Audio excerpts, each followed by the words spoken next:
move on and we dive right back in with a pertinent dialogue in the 21st century, peace.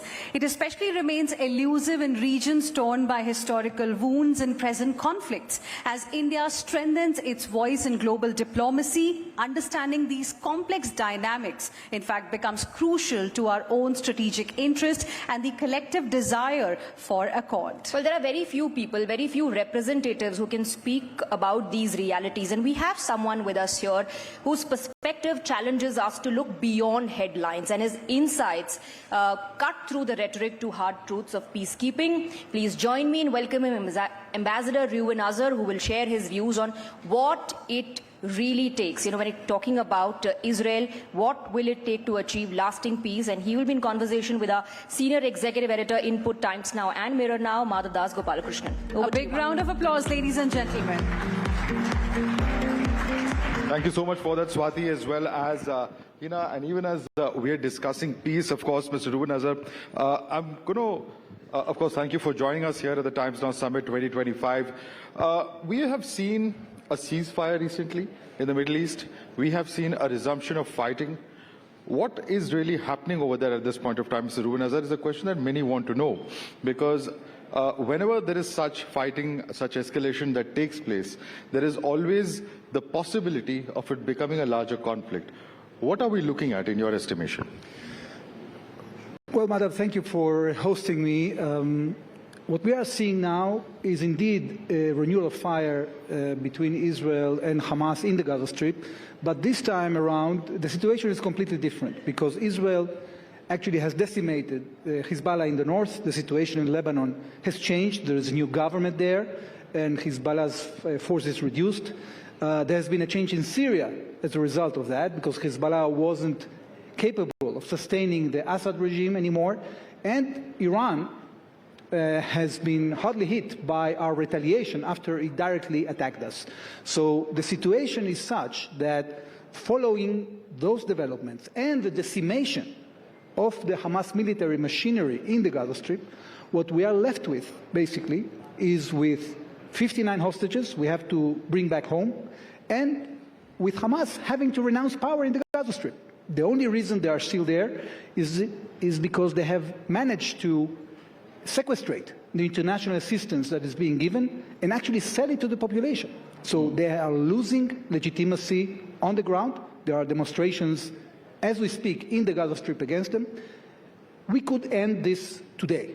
The only thing that has to happen is that they have to release the rest of the hostages. We have brought back already 195, and to transfer power to a local authority that actually will give hope to the Palestinian people. So the question is, how much more military pressure we'll have to use until this comes to an end. You've made a number of points. I'm going to come to each of them one by one. The first is the 59 hostages that you said after over a year. How confident are you of getting them back? Sorry, coming The 59 hostages. Yes. How confident are you of getting them back with this kind of a military strategy? Well, we are worried, concerned, but we are optimistic, and I'll tell you why. Because at the outset of this terrible disaster that happened to us on the 7th of October, we thought that it would be very difficult to bring the hostages back, and what Hamas wanted is to extort a surrender from us in return of the hostages. But thanks to the military pressure and the international support, we've been able to bring 195, as I said. So I'm sure that the combination of military pressure and diplomacy, I think it's Kissinger said that military means or is the continuation of diplomacy in other means. You have to use military pressure, because without that, terrorist organizations won't cave in and give us back our people. But the big question is that with the civilian casualties piling up, when you have any kind of military strategy, there is obviously going to be civilian casualties. And in a situation like that, who can guarantee the safety of even the hostages who you are trying to actually rescue by doing this operation? Well, Hamas knows very well that there's a dear price to pay if they hit the hostages. And I'll tell you something. I don't know if you noticed, but in the last day, Hamas Ministry of Health has released the names and the ID numbers of all the casualties they claim that Israel killed during the conflict. Now, when you look at that data, we already have seen that, first of all, there is a huge difference between male and female. So in the group age between 15 and 55, which is the fighting age in Hamas, you can see a gap of 16,000. If you retract from the 50,000, 8,000 natural deaths, and you retract also the proportional number because there were also some female fighters. So all in all, you get to the conclusion that about 20,000 Hamas and other terrorist organizations, terrorists were killed, and about a similar number of civilians, which is very tragic. But if you take into account that, first of all, we are talking here about urban warfare, when you compare it to any other complicated situation like that, the ratio actually is very low. So although every single death of a person is tragic, Israel actually is having an amazing record, also according to military experts like John Spencer, in being able of reducing collateral damage and reducing the loss of civilian life. And anybody that will tell you something else is dead wrong. There are a lot of attempts to legitimize us, but the IDF is working according to very high standards of operation, and any operation is being approved, is a military target that is being approved by the lawyers that are assigned to the mission. So we have to take into account that this is a very complicated situation, that Hamas is embedding itself behind the civilian populations, inside hospitals, inside ambulances. They are, breaching any code in the book. You know it very well because India, has a lot of experience dealing with terrorists. You know what their tactics are. So when you take that into account, you can easily get to the conclusion that actually Israel has been performing outstandingly when it comes to reducing human cost. But, there's a problem with that because, as you say, they're so heavily embedded there. You're alleging time and again that they have used civilian cover, so on and so forth, and that has been reported as well to a large extent. But the point is this, that you are asking them to leave Gaza. I'm just quoting what you said. Hamas must go back to diplomacy, agree to surrender power in Gaza Strip. If it doesn't and continues rejecting American proposals, it will pay a price. Now, can we honestly expect an organization that has indulged in the kind of violence that Hamas has to suddenly one fine day give up the arms? Is that a practical position? Well, I think it is practical. I think that at the end of the day, the pressure will come from the Palestinian population. We've seen that situation in the past in '82 when we actually put less pressure on Fatah and they exited Beirut back in '82. I think that Hamas now has no choice. And at the end of the day, although they are renegading and although this is taking time and effort, they have only two options, either to be eliminated by the IDF or to leave the Gaza Strip. Right. You also refer to certain videos that are going viral over the last 24 hours, and those are videos of people in Gaza who are coming out and chanting slogans of Hamas out. What do we make of what's happening there? Well, you have to be very courageous to demonstrate against Hamas, because we have seen what terrible deeds Hamas have been doing in the open to people that were daring to criticize them, shooting them in the legs, killing them, torturing them, putting them in dungeons. So the fact that the frustration is mounting creates a situation that despite the fear and the concern from Hamas operatives, people are going out in the street and not in one place. We have seen it yesterday, maybe in 6 or 7 locations around the Gaza Strip. Right. And also, the Gaza Health Authority, who has put out casualty figures of about 50,000. Now, you obviously do not trust what has been put out there. But the larger question is that, when you have this kind of military engagement, of course, the challenge of, them taking civilian cover, etc. is there. But it's a huge amount of civilian casualties we could be looking at. If Hamas does not surrender, we could be looking at potentially tens of thousands of lives that could further be lost if this military action continues. How do we minimize that kind of human and civilian loss of life? Well, I think that, first of all, Israel has to defend itself, and we have to achieve our goals. The second thing, the reality is that we've been improving our tactics, and the fact that Hamas is no longer operating as a military organized force makes it easy for us to operate and actually allows us to cause less civilian death. So we've been seeing that during the last week or two. Israel has been publishing announcements for the civilian population to leave to safe areas. In that way, we've managed to minimize the number of casualties. And at the end of the day, look, this is a very, very difficult challenge that we have, okay? And we've been dealing with this challenge in the last 18 months. The results so far tell us that actually persistence is worth investing in. And I don't think that the day in which we will see the end of Hamas power in the Gaza Strip is very far. Right. Also, there's a proposal that has come from Egypt's side that 5 hostages be released every week. Now, there are reports that the U.S., that Hamas has agreed to this. Where does Israel stand on such a proposal?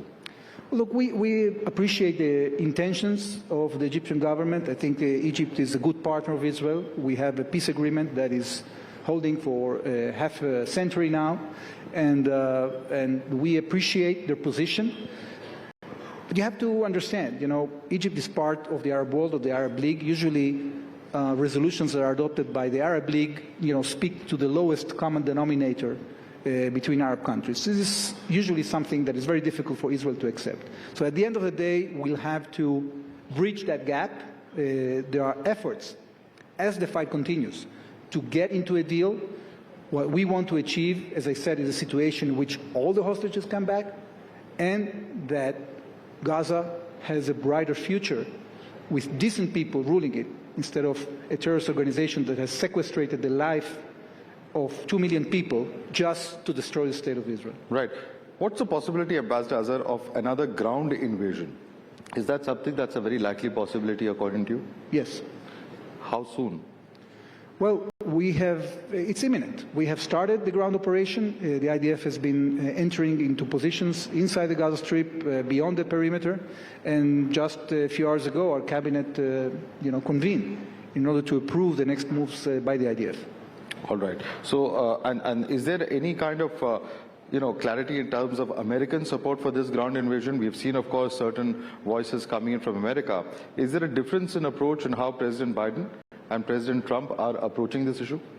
Yes, there has been a difference. We've been managing, we work with any American administration, and we managed to work with President Biden and many presidents before him. And of course, we are working also with the Trump administration. I think the difference is that with the Biden administration, there were some strings attached to their support. At some points when we saw things differently, they withheld some of the military shipments to Israel. We eventually managed to bridge most of the gaps, but there's no doubt that this created a lot of pressure on us and made us be much more slow when it comes to taking steps in the Gaza Strip. And one example was the Rafah operation. The Biden administration, pressed us not to go for Rafah. They warned that there are going to be tens of thousands of casualties. Eventually, there were almost no civilian casualties. And we took Rafah and we took the border between Gaza and Egypt, which was essential in order to serve our interest. And eventually, thanks to that operation, we managed to eliminate Yahya Sinwar. So sometimes when it comes to friends, you have to know how to deal with your differences, but there is no replacement for the authority of the democratically elected government of Israel to take the right steps to defend the state of Israel. Now, when it comes to the Trump administration, I think that we see more eye to eye. We are seeing a concerted effort to put military pressure by Israel in Gaza and by the United States on the Houthis in Yemen. I think that there is also the issue of Iran, and although the Trump administration would like to refrain from taking military action and offered the Ayatollah's regime a path out of the nuclear weapon program, we yet have to see what's going to happen. Right. We've seen President Trump talking about turning Gaza into Riviera. He's compared to the French Riviera. We've even seen videos come out on his Truth Social. Do you think he's being serious when he makes that, or is that just a positioning on his part? Look, I think that, you have to read into the new administration's approach with a new prism. I think that the new American administration has a different direction, a different idea. They believe that the United States should, adjust itself to the new international arena, stop thinking in the ways that it thought in the past. And this is also true for the Middle East. At the end of the day, you cannot be in a situation in which, after rejecting multiple peace offers by the State of Israel and the international community, after doing the most terrible set of crimes that humanity could ever imagine against the State of Israel, that we can just go back to normal. No, it cannot happen. Something has to change. I think it is our duty to think with new ideas, to introduce new ideas. It is important that also our neighbors, especially those that are interested in engaging with us and having peace with us, put pressure on the Palestinians, especially on Hamas and the other terrorist organizations, and delegitimize them. And if that happens, then there is a chance that there will be a brighter future for Gaza, because at the end of the day, look, it is true that Gaza sits at the shore of the Mediterranean. It's a beautiful place. We left it back in 2005. They could have developed it to be, to look exactly like the United Arab Emirates. But instead, they are opting for just concentrating in destroying the State of Israel. And that is detrimental for them. So we have to think in new ways. I think it is possible to create a good life for the people of the Gaza Strip. And we are interested in that. Right. And also the very fact that U.S. is supporting you this time as far as the Houthi side is concerned. U.S. has already launched its own set of attacks to contain. Do you think to that extent the U.S.'s support this time is that much more firm, and also that will prevent this from further escalating? How do you see this? Well, I think that there is a higher chance of getting stability if the bad guys, the terrorist organizations, understand that they are going to be hit hard. At the end of the day, this is not just about Israel. The Houthis have been intervening, disrupting international trade, causing billions and billions of dollars in damages to countries like Egypt, Europe, the United States, and also India. So I think that this new approach of putting more military pressure is going to bear fruit, gives a chance to the entire region to be more stable and engage in things that we want to engage, like connectivity, trade, and prosperity.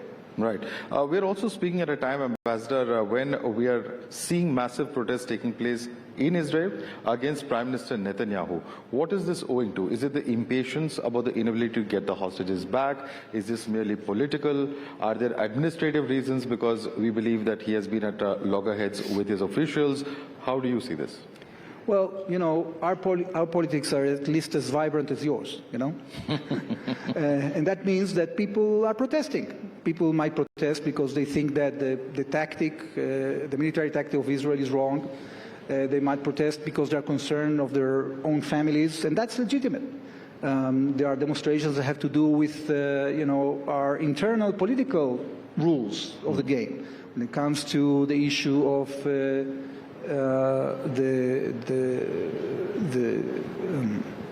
committee to elect judges.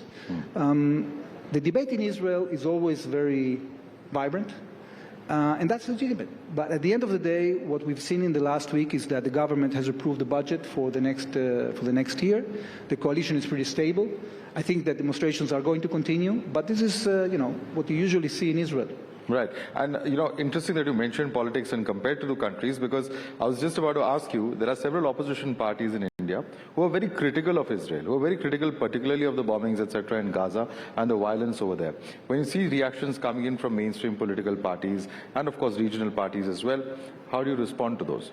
Well, first of all, I'm sorry to see that a lot of the delegitimization efforts done by channels like Al Jazeera, TRT, and many other channels around the world are being pretty effective when it comes to convincing some parts of the Indian constituency.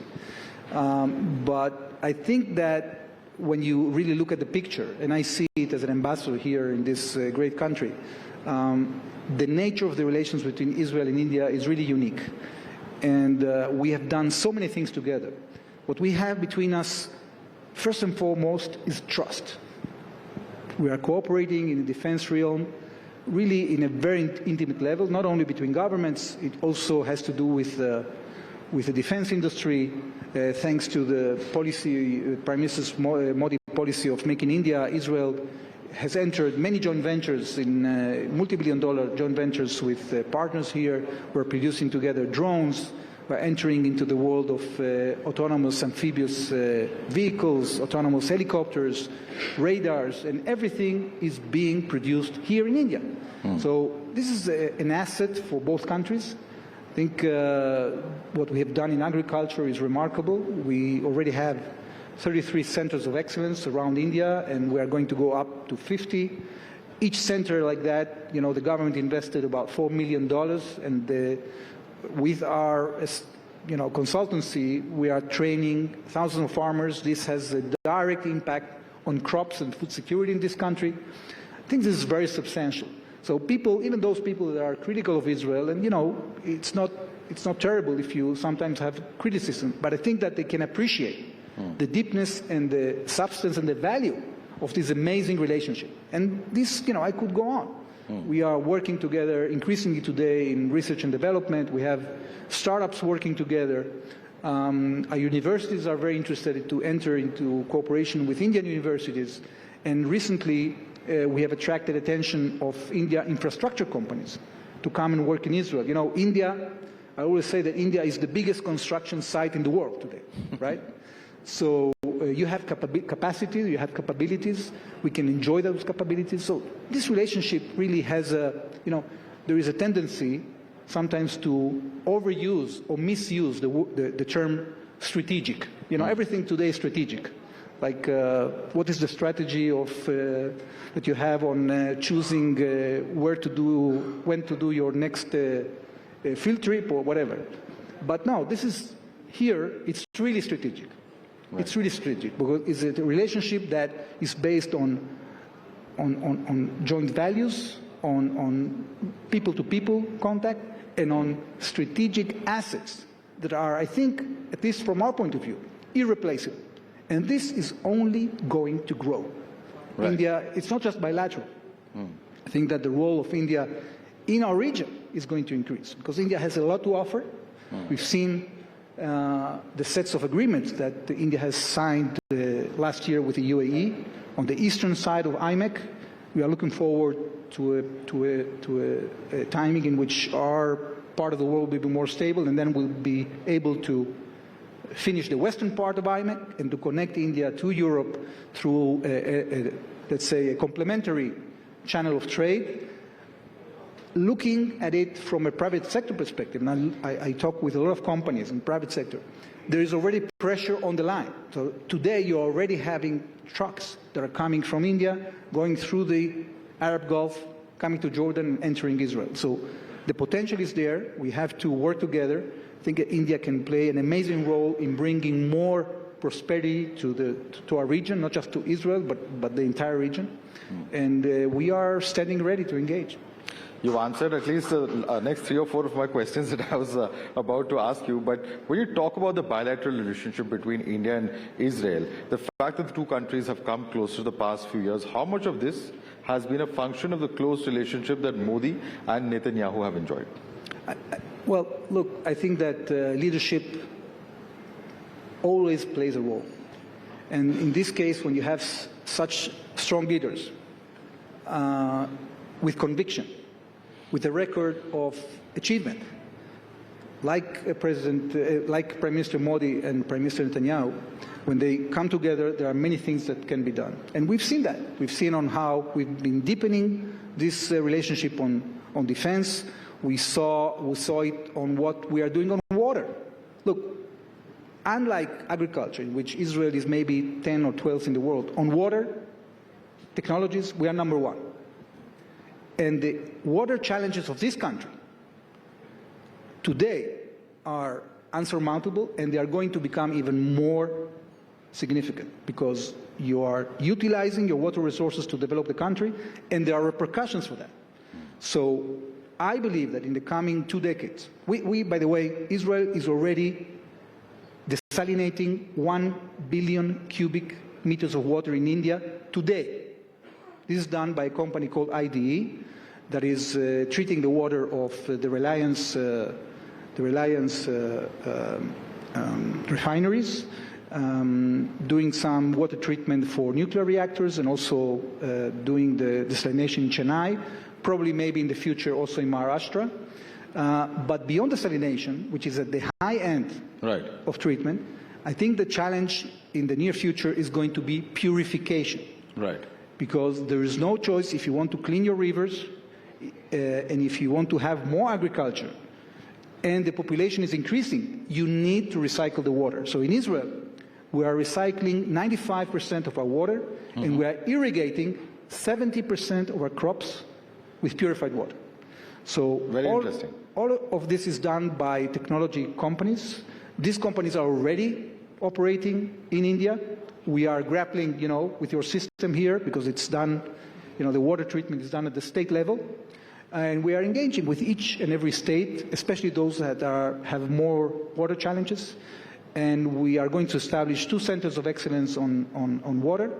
And we are trying to see how, as part of the tendering process of the governmental companies, we can actually contribute to this great challenge that I think is going to only grow, especially given the fact that India is becoming richer. And India will have many more resources in the next 2 or 3 decades to deal with these challenges that actually touch each and every individual in this country and also all over the world. Ambassador Reuven Azar, thank you so much for joining us and sharing with us your perspective, sir. Thank you so much. Thank you. Thank you very much, Mr. Ambassador and Madhav, for an engaging session. Well, lasting peace, that definitely is the need of the hour, given the volatile situation that we live in and the changing world order. Moving on.